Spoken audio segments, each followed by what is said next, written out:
what you do, you create an NGO, and when it gets, strong enough, you turn it into a political party, and that's it. So that's a way to establish the political parties around the world. That's what, I can name you, like, in any continent, like 5 to 10 different examples of those. I talked to you about Morgan Tsvangirai, Zimbabwe. I told you the MDC. The MDC was exactly like that.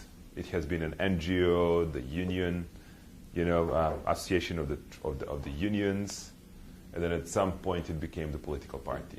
So when you turn yourself into the political party, then NEDs, nobody's funding you anymore because that's not allowed, right?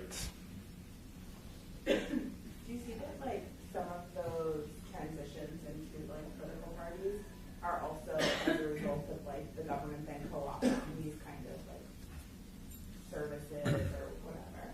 Because you see that a lot in Macedonia, where the government will see, like, someone... My friend Georgi Kandelaki, he has been a great kid. Once I went to Georgia first time and we met. And so he was my first student, actually. Once I came over there, I saw all these old people. They saw me. They put me, in front of the associations, the chess players, like this kind of stuff. I'm like, you guys have any kids? Anybody like who's younger than 50? So they get me that guy, brilliant guy. He later on, together with a couple of other guys, led that whole group into the movement, which was Khmara movement and so on. So I asked him at some point, like a couple of months after, like, Georgi, what are you doing? He's like, I'm fighting government.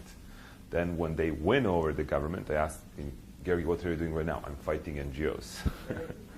So yes, the government actually, the problem is that there are a couple of things. Some people say, like, if you have enough of the guts, if you know what you want to do, why don't you go into politics? Because obviously you're going to help everybody. Then on the other side, the governments have kind of idea and they're tempted and they usually co-opt many of the civil society people. What basically makes the civil society, totally dry out money, funds, whatsoever. And I think that's bad. I think that what you need, for example, in the Middle East, you need civil society. That's what's needed. And guess what? These guys are very attached to it because they're great bloggers. You know how Dalia Ziada became, one of the most famous bloggers? Her mother locked her in a room because she was not following all these religious, kind of instructions on how to cover herself before going to the streets. So she locked her up in the room and then had a computer what to do. She started blogging. So, I mean, these guys are very addicted. They kind of have lots of organizations, but then I'm seeing them staying without money, without funds, and I think that's going to be bad. Okay, so today we'll start with talking a bit about what's important in every nonviolent struggle, which is negotiations. Okay? Like, hopefully and supposedly every conflict ends up with at some stage with some negotiations. You negotiate over some sort of settlement. Some people call it, conflict resolution, all sorts of things, but you negotiate. So, in order to get into the negotiations and in order to explain you the dynamics of different organizations within different societies and how that really works in electoral processes, let's start with negotiations, okay? Did each one of you get a paper? Okay, so here is how it's going to work. We are going to divide ourselves into groups. And if you read through this paper, there are clear instructions on what each one of the negotiators in each group needs to do. So there are 3 players in the game, A, B, and C, and you are negotiating on the distribution of the points, distribution of whatever you want to say here, their points. So let's go like this. You are A, B, C, and you guys are group number 1. You are A, B, C, group number 2, and you are C, A, B, you're group number 3, okay? So, take a time, read it through, and, sorry? Can I start? Yes, you can, of course. So read it through, and I'll give you like 10-15 minutes to get me your results. So what I want you to do, read it through, negotiate, and I want to hear about your final results. Okay, guys, are you close? Are you done? Yeah. So, what's the result? 55, 11. 11 That's exactly what I was thinking. 55, 11, right? That's 120 more, yeah. Okay, so, come on. Group 1, explain to me, how did you negotiate? Why did you split up like this? Well, it took us a while to figure out that if three of us work together, we could still change the allocation of points. First we just wanted to crush C. Yeah, we wanted to just kind of non-violently bomb them off the map, but then And then I fought back. But then she fought back, and we realized that there's a chance, even though it has nothing to do with this exercise and it's not listed, that maybe we might need her for something, and we don't want to completely just. So this way, we got more points than just. We need to break the 50 But mark. we didn't get quite as many points as if just the two of us worked together, but we didn't get hurt that badly by giving her what we did. And we didn't give her too much. Cool. But I still benefited. Mm-hmm. Group number 2? I wanted to totally bomb her and cut her out of the deal. This one has a conscience and wouldn't let me. And also the point that we might need her. I just wanted to give her actually 3 points, whatever the leftover was. Like, I didn't want to let a single point go. So whatever was left over, the dredges, I was ready to give her, and this one looked like I just killed a bunny rabbit. So we just agreed on 55. It's the only thing we could come to terms with. I could come to terms with her with. Originally, we wanted to do equal, like 40, 40, and 40 for each, but then after we saw that we could actually get more points and not divide it equally, we thought, oh well. Okay, and? So, we also have to say, we're representing people, so we've got to go back to our people and explain to them why we gave away their benefits, right? It doesn't say that we're, in the future we have to rely on a third party. This is all about benefits that are on the table now. The future could be anything. C could fail to exist in the future because of this agreement, but we've got to represent our people. So we came up with the same proposal as you, that we'd offer 3 points if we could go back to our people and say, listen, we're no worse off than if we'd worked together. Look, I mean, it's obvious you're from South Africa. I mean, you guys just done it. Okay, so you see this one and this one. You guys, actually did very good jobs, but very different. Okay? So what's the purpose of negotiations? To come to an agreement. Okay. What kind of agreement? Get Most benefit possible. what you want, but not completely scoring the other. So, there are different types of negotiators, and those are defined by the characters, our characters, and those things are basically taught. If you want to read about the negotiations, there are 2 schools which are really good at it, which is Harvard and the Tufts. So, if you want to read interesting book on negotiations, I recommend Getting to Yes. That's the name of the book, Fish and Uri, right? It's a great small book. You can read it easily, and it tells you all about the nature of negotiations. Now, why did I say that these people did very well? Well, C is obviously in a more difficult position, right? And I think that effort was just whatever you did well. You got much more than you could basically in the first place. And this deal, it's most likely to sustain much longer than actually this deal. Am I right? Mm-hmm. Because over here you'll always have a pressure to renegotiate. Because with 0 over here, that's always going to be something that's going to be pushing you for renegotiations. That reminds me of Kosovo independence, right? The Kosovo Albanians self-proclaimed independence, And now on the Serbian side, Serbia got nothing out of it. And there is constant pressure on renegotiating, instead of settling the peace or something that would be mutually, considered as a good deal. Now, 3B actually did very good. Got the most that could be actually taken away. And I want to tell you, B, it's you, right? Who's B? It's you. You are positional bargaining negotiator. That's the character of your negotiations. And usually these kind of people are very good, and I always look to employ them to work for me in my company. Because these guys tend to take everything from a table and leave nothing to the other side, which is good in a business. But I would never give you to negotiate in my name over the issues that matters for my country. Okay?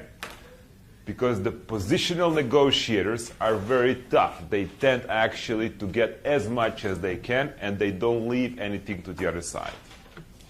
Which I'm saying, in a business where we are looking for the profits, that's what works very well. In deals and negotiations where you need to strike long-standing agreements, that's not the way to do it. Now, number 1A, who it is? Who is the number 1A? Oh, it's you. And I want to renegotiate. I want points from there. yeah.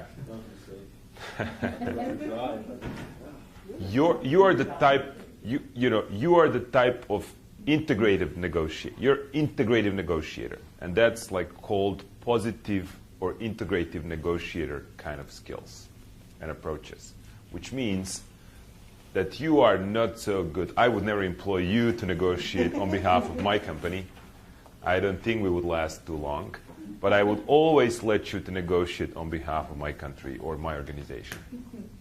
Because these kind of negotiators tend to get a deal which are much longer, much better standing. They stand much longer, and these deals are much more solid because they basically live and tend to agree over certain things. Now, once you have, let's say now, two sides who are negotiating, those would be bilateral, right? Mm-hmm. Negotiations. You have side A, you have side B.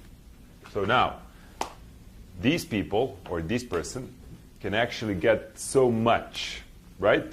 Up until here, she's gonna, or he's gonna get, whatever it's actually within this kind of framework. Any solution found over here, this person is gonna accept. The B has some sort of this way. This is the range of the possible agreements which basically B is going to accept. Now, what you have over here, just mathematically, it's something that will work for both of the sides, right? And so this is called ZOPA, or the zone of the possible agreement.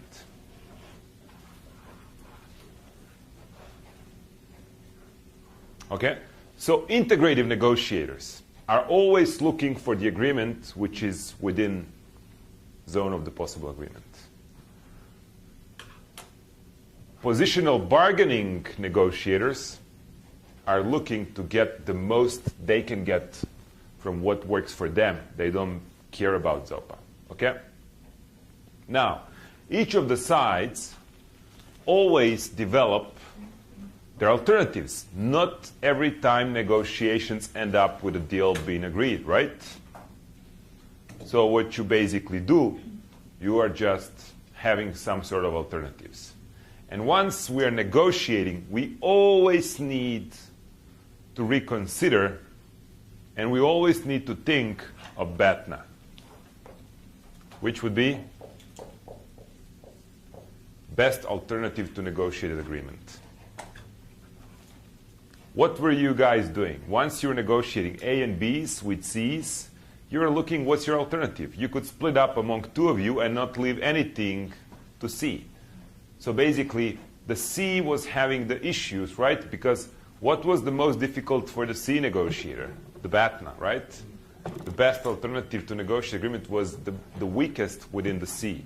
That's why I'm saying the C over here did very good deal, because the BATNA on C side was not really so good. Now, just to give you some of the, I could say that A3, it's somewhere in between. You know, it's not clear whether this is positional or integrative. And I could tell you that this is as well positional bargaining. Okay, who's this? Yeah, so you are the negotiator who's willing to take it all as well from the table. B is her. I'm so sorry, I'm A. Okay, B. Her. Because this B did well as well. Now, do we always go to negotiations with the idea to get a deal?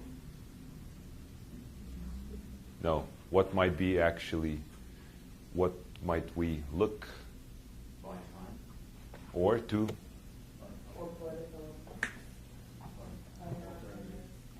To actually check on what's our, adversary's BATNA like. People get to the tables to speak, and just to understand, okay, let me see what this guy has as an alternative. Let me see how strong I am in this case, right? How can I actually get him to the point where I want him to be? So now, very important thing is, there is one kind of the people that basically sit and discuss and negotiate. So those are negotiators, right? They negotiate a deal. But what about what happens afterwards? Somebody needs to implement that kind of solution that has been agreed. Now, for that kind of stuff, once we speak about the political disputes, integrative negotiators leave much better job for implementers. While on the other side, somebody who's really tough negotiator, who's taking it all approach, in mind when sitting around the table, it's leaving nightmare for the implementers. That's always a very difficult situation. So I would be always careful if you need to implement something that somebody negotiated on your behalf in a positional bargaining system, which means you got it all. Now, that's very difficult to implement. So, you can as well have like trilateral agreements, or negotiations, right? Or multilateral. Go ahead. Say like let's say I took 55 and you took 45. Would that change A from like integrated? Yes. Like traditional? Yes. What? How drastic is the change of the just me getting more concessions? Look, the whole point is like A is in very good position. A could potentially, if you check what you can get with B alone, or you can get with C alone, C could bribe you with saying like, look, I'm going to give you everything, just give me one at least, right? Like I could have said to you that if you don't lose 5, I'll lose that. I'll just do 42. But then I think that none of these A's really used all of its capacity in a full scale, just to be honest with you. On a scale, what I've seen, once you do this kind of exercise, I've seen A's having like even 80 points or so, right? I think you guys are fair enough. Okay, that's what I would say. You tend to go more to what integrative, positions, all of you. But the whole point is,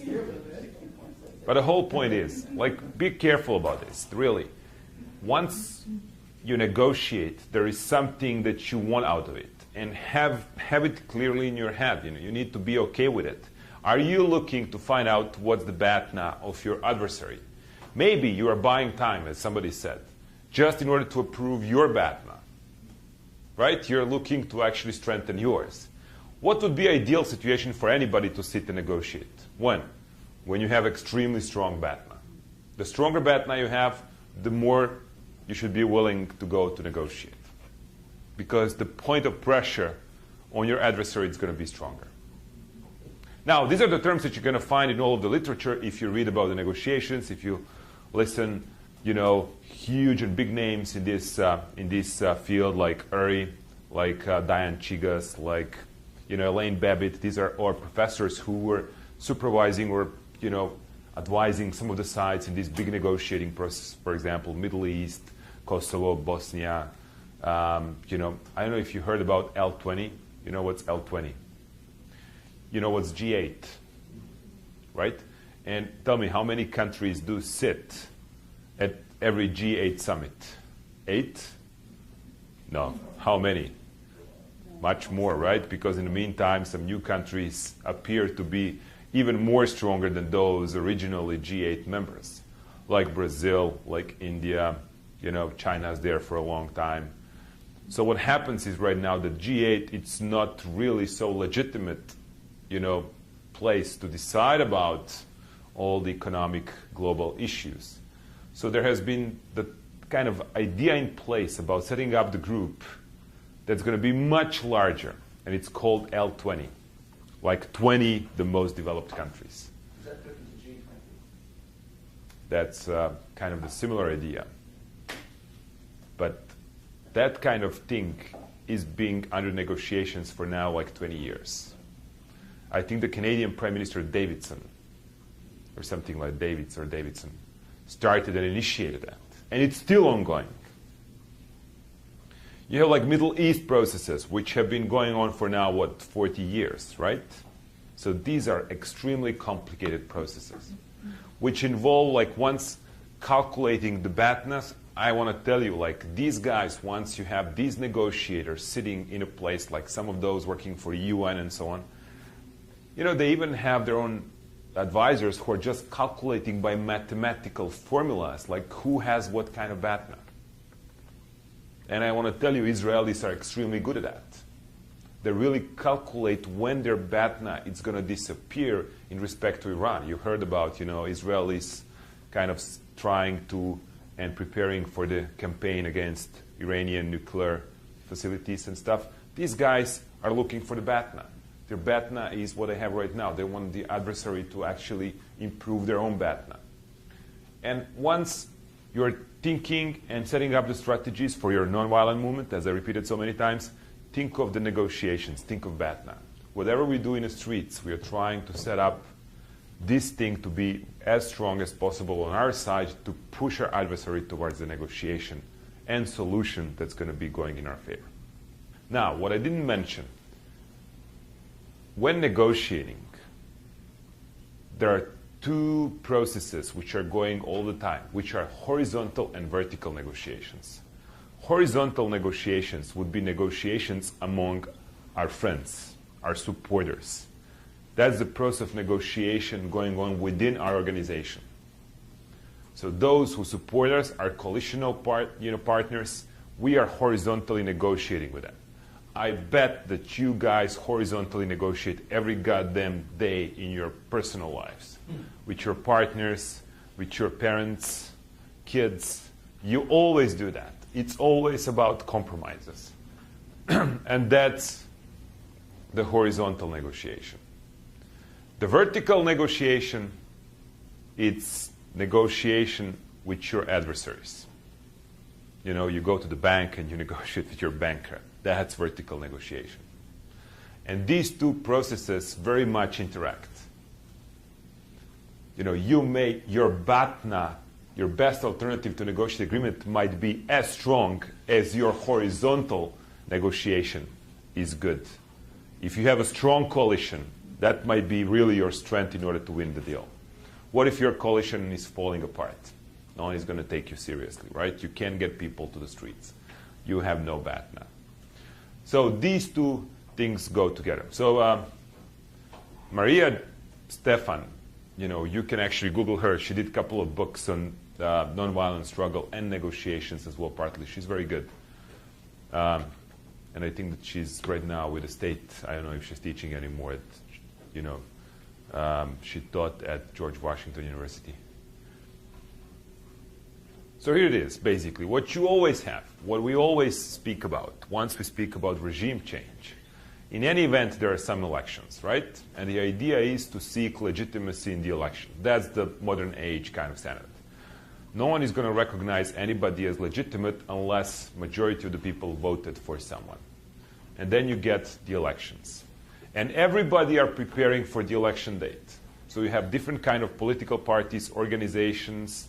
We spoke about the pillars of support, and we spoke about the international community. We spoke about different kind of institutions, but all of those are actually looking towards this.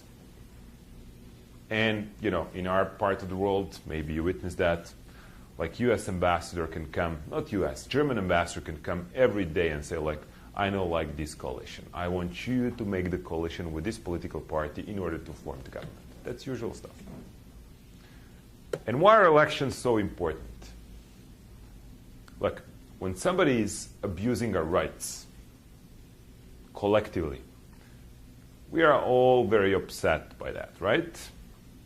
But once we go and just vote for somebody, once we use that ballot, and somebody neglects the, you know, decision of majorities, sometimes somebody steals the votes, then it's personal.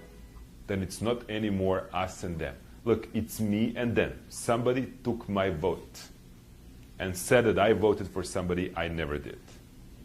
That's why elections are very important, because people take it very personal.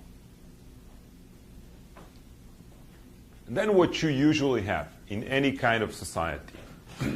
Yeah, go ahead.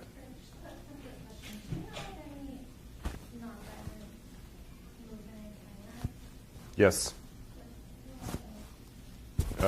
Just 1 second. I have problems with mic, I guess. Okay, good. There is even one that's called resistance. Yeah, there is. Yes. Well, basically, there are a couple of those as well, and I even have on my hard drive, you know, the names. I can actually share with you later if you want, and I can explain you how they actually work and what the symbols they use. But this is usually what you have. You have a civil society that's always there, and then civil society basically plays the role which is like, let's try to register people for the elections, let's try to get them, you know, subscribed onto the list so they could actually vote. They're trying to even motivate people to get out and vote, and we'll be talking about then these coalitions and the campaigns. You have the opposition, and then you have the regime, somebody who's already in power, right?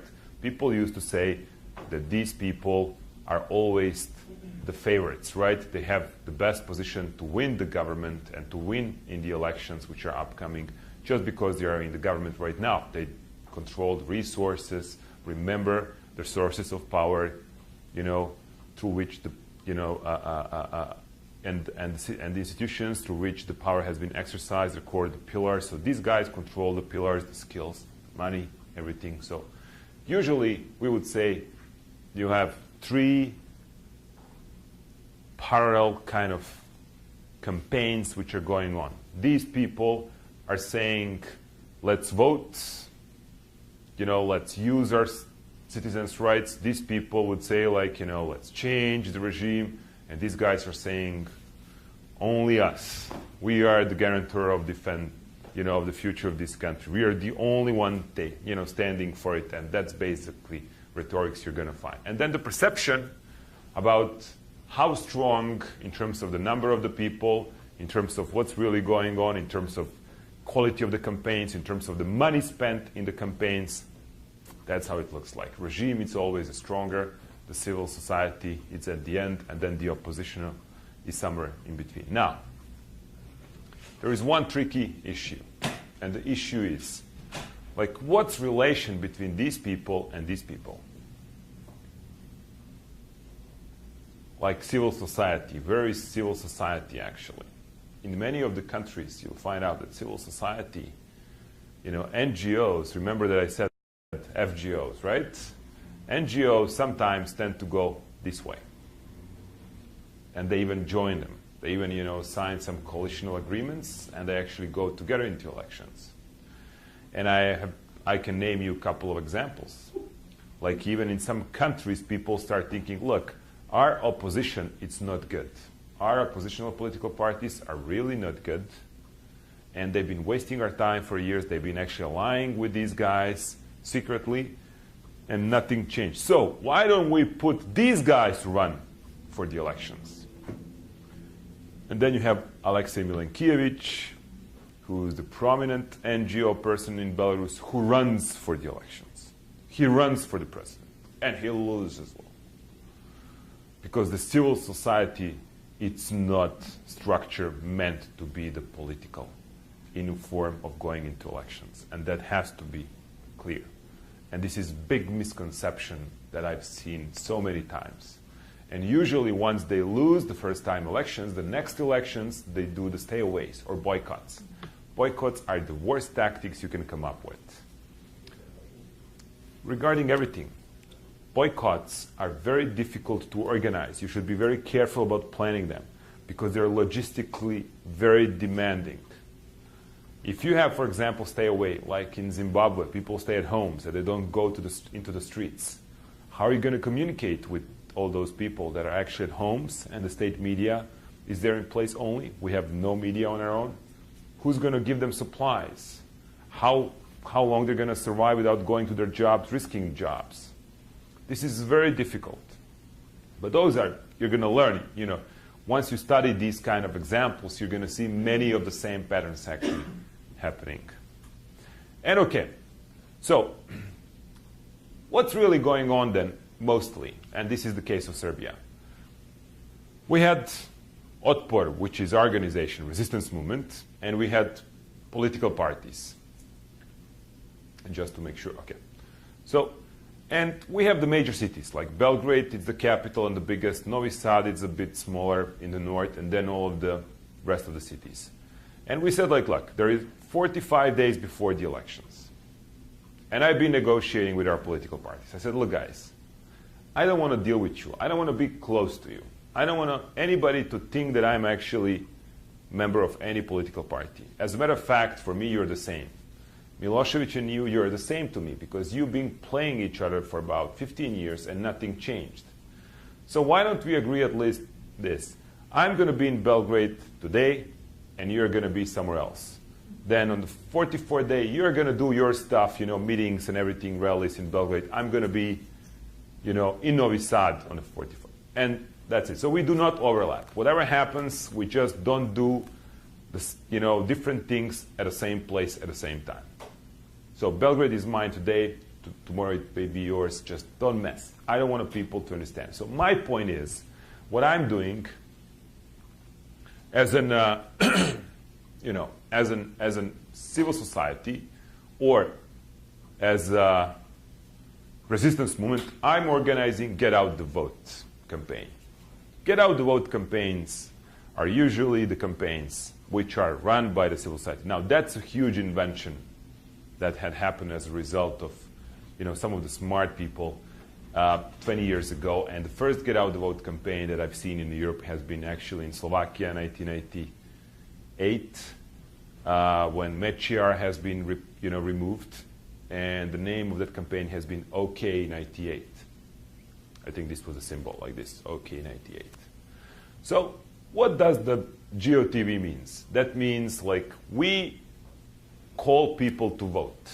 We'll tell them like, vote, get out and vote. And let me give you the idea of Serbian elections. So here was the deal. We had, together with Kosovo Albanians, 8.some million people registered, like citizens. Somehow the voters, the voting body, have been increasing throughout the time, even though we had less and less citizens. Other words saying, electoral committees and Milosevic structures have been actually inflating a bit of the number of the voters. And by the way, those who have died have been kept in the electoral, papers in order to show, that they have been actually voting. So this is what we said. We said, look, I need a bit of space. Okay, here. We said, out of 8 million people, we have 6 million voters.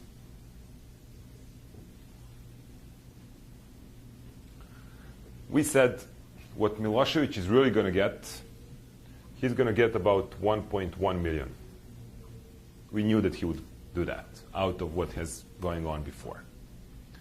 We said, we know that he's going to try to steal in Serbia, like without Kosovo, he's going to try to steal on average about 0.5 million. That's usually what they have been manipulating with. And we knew that in Kosovo there has been about 250,000 Serbs which participated in the elections, and about 1.some million Albanians which boycotted all of the time. And we knew that he's going to claim that all of those Serbs basically would vote for him. So, 250,000. I'm speaking in millions over here. And we said, okay, let's just add on the top of this like another 150,000. Okay? So we just gave him as a present. Maybe we didn't foresee somewhere, where he's going to kind of get away with additional 0.15. And then once you have that all, that means that he's going to claim 2 million voters. The whole campaign of ours were then, like our organization, have been set up. And we said, we need to get 4 million and one voter to the election polls. Okay? If we get like 4 million and one, that means we won. Opposition won. Because he's going to claim 2 million, we're going to have 2 million and one, and that's it. So that was the whole aim. That was the math. Sorry? No, it's math. He's going to claim to have 2 million. If we get 4 million and one, that means we won. 4 million, one and plus. 4 million one voters. That's right. If they said that we had like 6 million voters, 4 million was a huge percentage, right? We usually had a turnout of about 45, 50%. Now, this was huge turnout. And so all of our organization was really into this. So let's get the first-time voters. Let's get everybody into the streets. Let's really try to get as many of these voters as possible. Now, how do you claim how many people voted and what are results once you have this kind of situation? Once you know that somebody is manipulating for years with these results. You have to make somebody legitimate observers. You need to get somebody who's legitimate enough, who's going to say something, and once, they put up the results, people are going to believe, so that we have something which is really, really legitimate. Now, therefore, we have been working with organizations which are election monitoring organizations only. So these organizations have been actually doing only specializing themselves into the electoral process, like monitoring elections.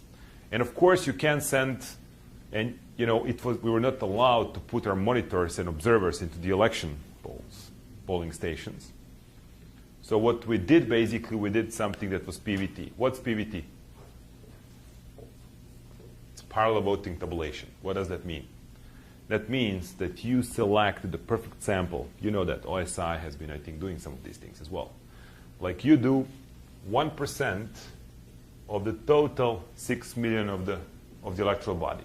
But you pick up the very, very good example which basically reflects the whole demographics, the whole voting population. Which means in this inside of the 1% of the sample you have the same percentage of the highly literate people as you have within the 6 million, the percentage of the urban areas, village areas. And you basically, out of, 100,000 polling stations, then you need to cover only 1% of those. And 1%, it's much easier logistically to cover. Maybe you can get in and sneak in somehow than in all of the others. And this 1% then will give you, once you calculate 1% results out of the whole voting results, you can get pretty close, if not really the same result as on the whole voting body. So the point is, okay, we selected this perfect example. We send our people into those polling stations which we picked up, and we want these guys to get us results immediately. Like if polls closes at 8 o'clock, we want them at 8:30 to send us results, which would make us have our results of this 1% at 9 o'clock. The whole game was like, we need to get results first before they get it. We need to get out in the streets and celebrate before they even collect results. We need to claim the victory before they do it. Because, look, I'm in front of camera, so I can't tell you all. But there are certain things that I think you need to be aware of. And if you just go into all of these dictatorships, you'll see that dictators and regimes manipulate people. And the problem is always who brings, remember I said it's a personal, it's between me and you once you steal my vote. And if I get results over here that I won, I'm not going to give away that victory. Especially in societies which suffered from this kind of engineered results for about 10 years. That's psychological. Now, another issue, it's like physically occupying the space. We said our supporters should be out in the streets at 9 o'clock. Actually, we have been setting up the stages and the loudspeakers all day of the elections to get people in the streets to celebrate. Once it's out, what did we get? Where is it? Batna, right? Once I sit and negotiate with them, I'm going to have strong Batna. My Batna is going to be I won. Don't ask me how. You know, these people said I won. So who are these people? These people are independent organizations that have been set up, and they have been only talking about election results. And everything they've been campaigning, and the motto and the slogan of their campaigns have been 1 + 1 = 2. Meaning, like 1 + 1 cannot be 3 or 4, meaning, like election procedure, it's a clear math. So that was the idea. So how do we get the people into the polling stations? How do we motivate them to vote? Now, that's another story. So you could say that Get Out the Vote campaign, it's a coalition of the civil society organizations who basically agree on what to do. They're, you know, because the NGOs, why aren't NGOs legitimate representatives? And why are NGOs always suffering when they're going to elections, as I stated? Why do you think it is so? Because the outcome could affect their funding. Look, we have our own organization. I'm a chairman. You're a deputy chairman. You are the CEO. You are, you know, the chairman of the board for Eurasia. You are, you know, our head of our media division of our organization. And we go to the conference. And we have our visit cards, right? And we just distribute those. And we vote. And how many people is standing behind us? Nobody knows, right? How many people do we represent? No one knows. So guess what? I may be the chairman of our organization, but of ours as well. So I may have like 3 or 4 of these cards. NGOs are not legitimately elected representatives of anybody but the people that you see actually sitting in those organizations. Whatever they may say, there are some. I love civil society. I think there are some great and amazing people that I met, and I can tell you all about them. But NGOs are not meant to run, you know, in the elections because they are not legitimately elected. Political parties are structured. You have like whatever they say, you know, however they corrupt might be as well, you know, but they have some regular assemblies, you know, that people do meet, they elect, they vote, and then often their candidates get checked in the real election, so you really get a picture of, you know, how welcome they are. So we said, okay, let's have a huge coalition of the NGOs and the civil society because police is not going to allow us as resistance movement to just run this campaign. Why? Because they've been arresting us every day. We had, you know, like tens, you know, and hundreds of people being arrested so far. So we said, let's take the umbrella of the NGO coalition. In the essence, it has been our organization. So how did we organize? We said, okay, look, what if we just do this? What if we divide ourselves into 2? because we need to run and we need to go around the country and we need to start motivating people about getting out and vote. And guess what? 3 days before the elections, there is this pre-electoral silence, right? I don't know if you have it over here, but basically in our country, like 3 days before the elections at midnight, every kind of campaigns, each campaign, it has to stop. No one is available and allowed to campaign anymore before the election day. I had never heard of that before, Bosnia. Yeah, that's a rule. That's basically the It rule. gets worse, and it gets worse the 3 days here before the election. Well, I read about some of the articles and surveys you guys, you know, Americans, reported back to this latest campaign. So basically, maybe this has been usually done for the government to be limited, you know, to open up all the new roads, all the new facilities, like day or 2 days before the elections. So for, you know, to just hedge on where they are right now in front of the elections. But basically here, everything stops, and everybody are obliged by the law. Whoever breaks it goes into prison. So.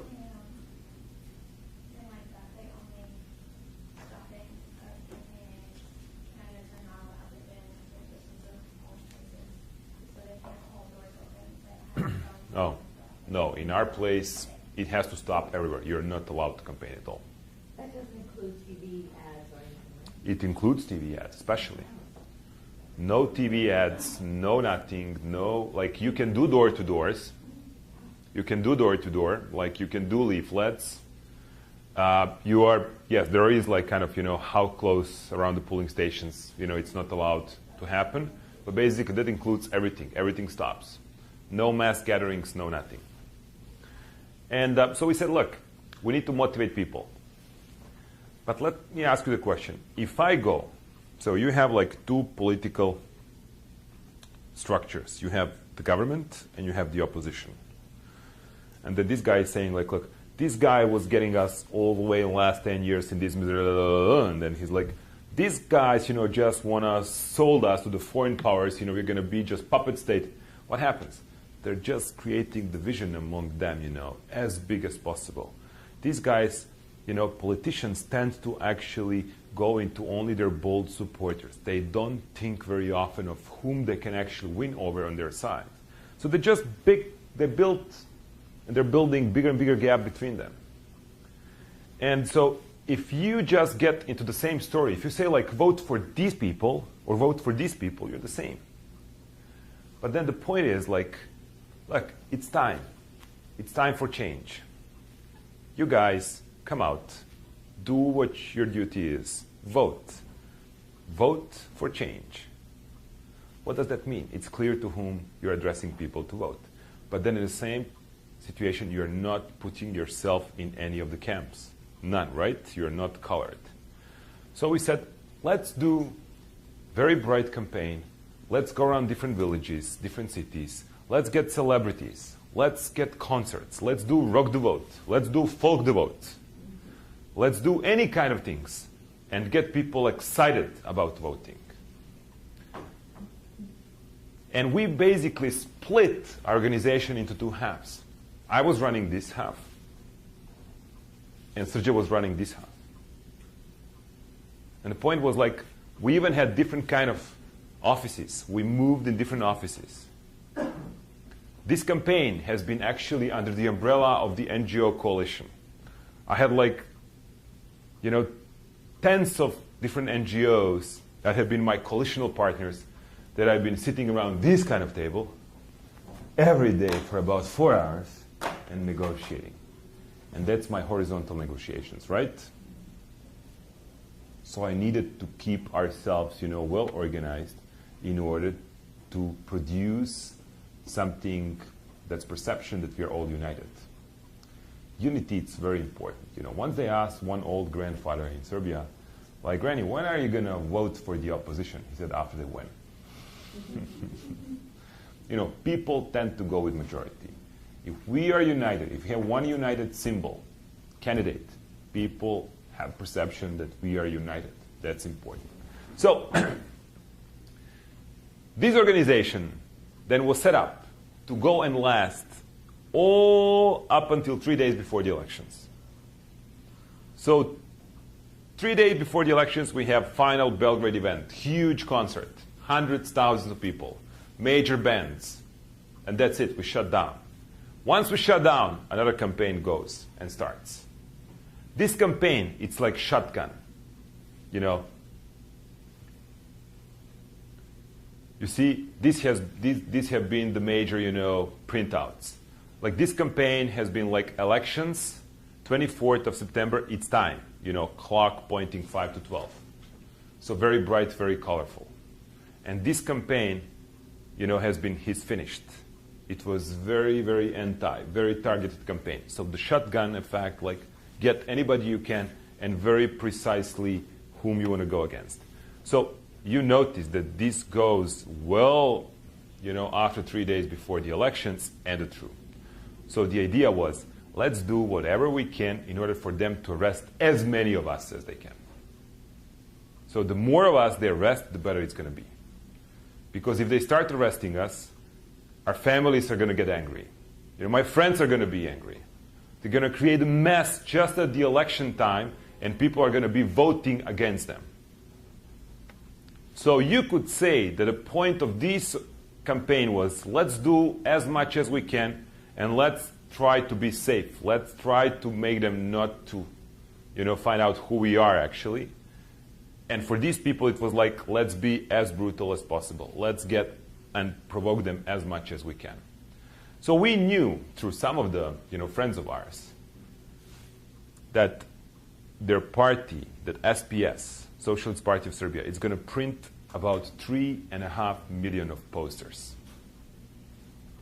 Look, guys, for us to import the paper for that, just to countermeasure that, would be like, I don't know, 15, 20 trucks of the paper that you cannot buy in Serbia. You need to import. There is no way to do it.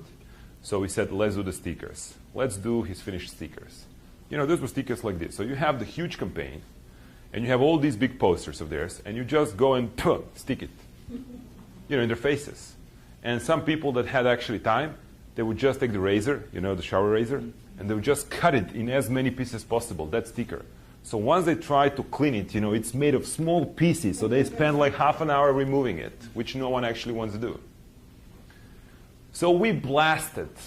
We had like 35 concerts all around the country, so many different events, and then we blasted everything, you know, with just these stickers 3 days before the election time. I guess with the get out the vote command, it's also hard for the government to come down on you. Because you're just saying this is important to exercise your civic right to vote, which the government should support. Smart guy, smart guy. See, yes, you're very correct. The idea is like, let's take the umbrella, you know, of these different organizations. Let's just call people for the elections, and we are not saying for whom to vote. Come and vote. You're right, fully right. Yeah. Was it still illegal to continue with the He Is Finished campaign? It's not at all. It's totally legal. I've told you. It was deliberately made to provoke them and to make them arrest us, as many as possible. So what happens over here, in reality, 3 days before the elections, we finished our Belgrade concert. That day, we just did it. The next day, next morning, we agreed to meet in our office of the campaign at 10 o'clock. And and the police basically raided into our offices and arrested everybody. But 2 days before the elections. You know, actually our campaign has been done. We finished our work. So they came very late. You know, they understood at a very late time that it's not coalition of the NGOs, it's actually resistance movement behind this campaign. And the only one who has been arrested was me, because I was late. It's very true. I was late.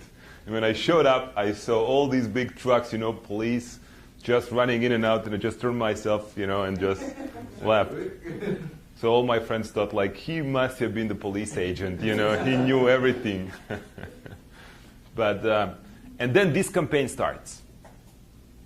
And then we get, everybody were pissed with us. Even the opposition, even the government. Everybody were pissed because why are we doing it? Who are these people? And we get about 4,000 arrested activists in a matter of a couple of days.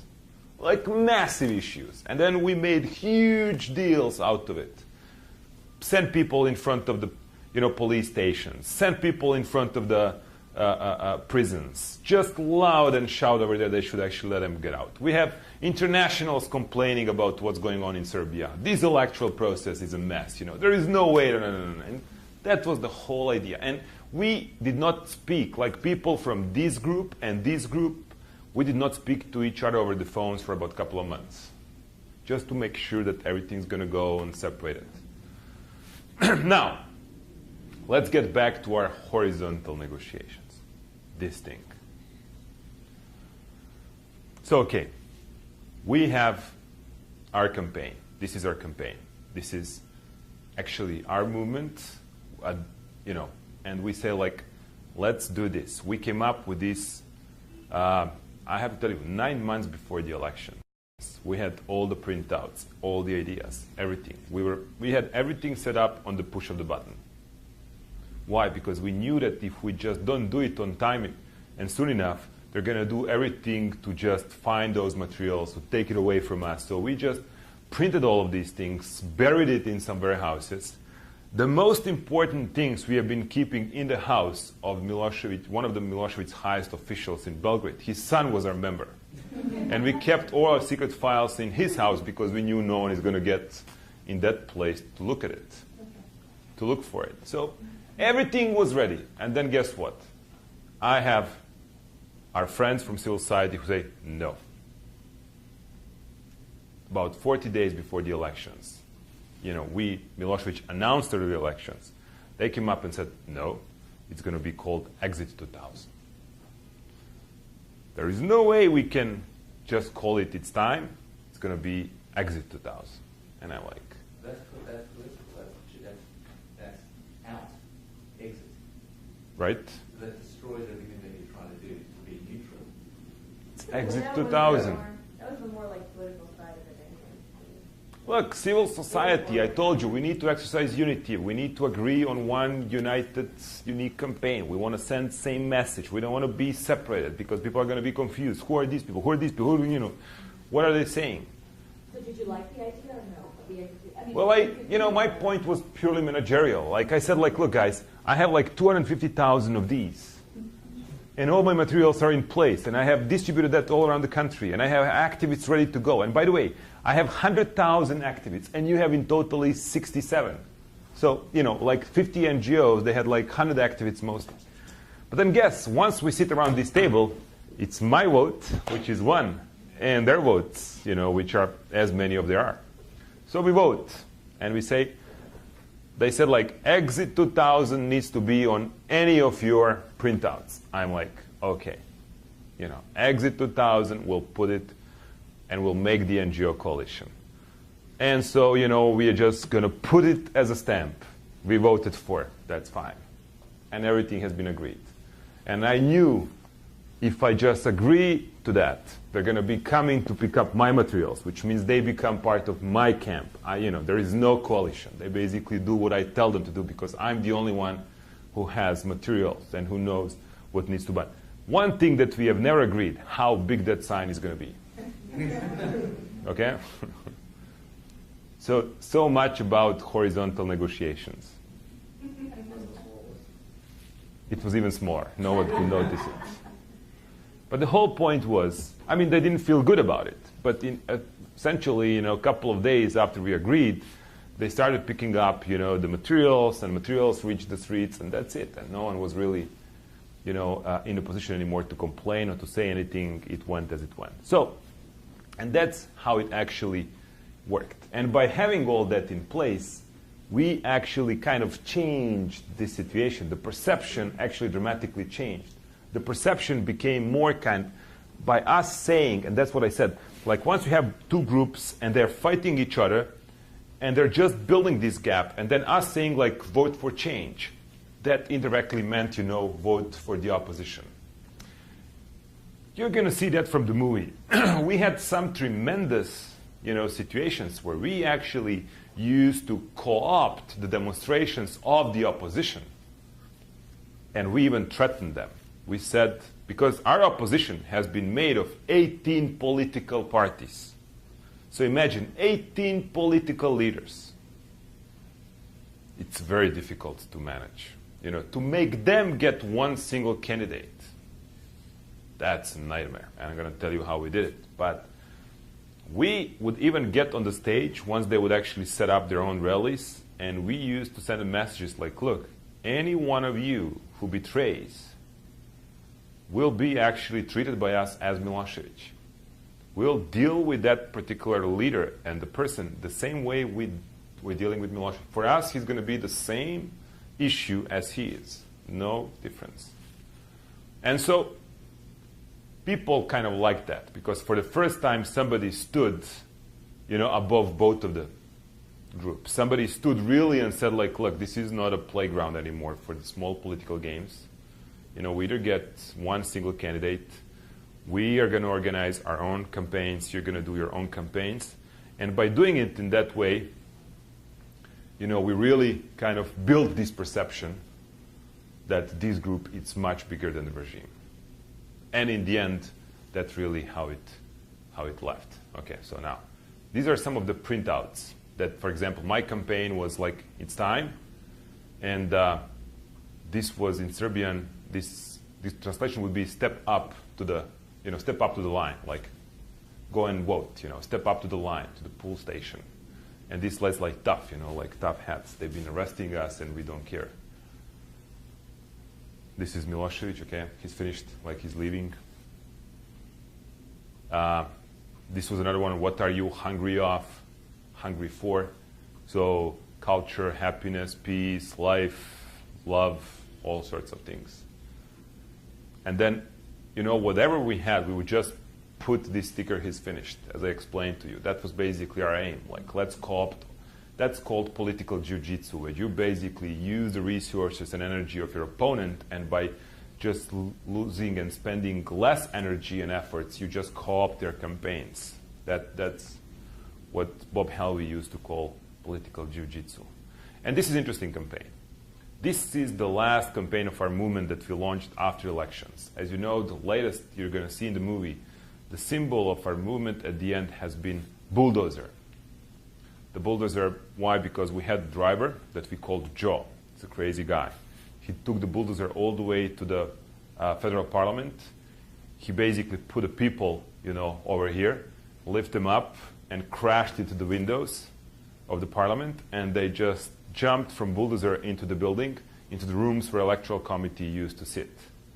And they found all fake ballots, and they just found like really the machine that was stamping ballots for Milosevic. And so the bulldozer somehow ended up being the symbol of the last day. And this campaign has been actually meant to be for the new government. That was kind of the message for the new government, and it said, like, we are just watching you, and in our country there is 5,675 registered bulldozers and more than a couple of millions of potential drivers. Watch, be careful about what you do. Once we launched this campaign, we have been invited first time by the US ambassador, saying like, look guys, maybe you should give a chance to the new government. Why are you so tough with them? It's been a long time. And by the way, if you do this campaign, I'm going to make sure that you never get any of the support of any of our funds anymore. So think about it. And we, of course, did it. And we launched the campaign on our own. And we never talked to this guy anymore. But basically, that was the last one we ever did. Okay. So, any questions? Should we have a break? Okay. Let's have a 15 minutes